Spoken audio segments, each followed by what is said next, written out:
નમસ્કાર મિત્રો, વિડીયોમાં તમારું સ્વાગત છે। તો મિત્રો, અત્યારે હાલની ખૂબ જ મોટી અને દુઃખદ ખબર સામે આવી રહી છે।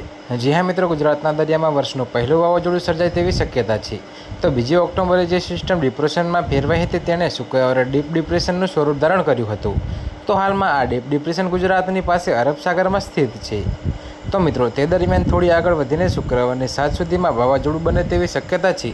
જો વાવાઝોડું બને તો શનિવારે ગંભીર સ્વરૂપ ધારણ કરશે।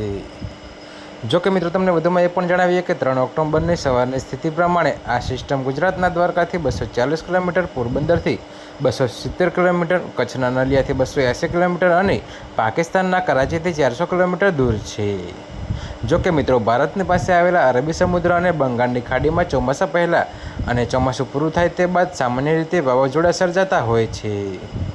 તો મિત્રો, અત્યારે હાલ માટે આટલું જ। મળીશું નવી અપડેટ સાથે। અને જો તમને અમારા વિડીયો પસંદ આવતા હોય તો વિડીયોને લાઇક, કોમેન્ટ, શેર અને અમારી ચેનલને સબસ્ક્રાઈબ કરવાનું ભૂલતા નહીં મિત્રો।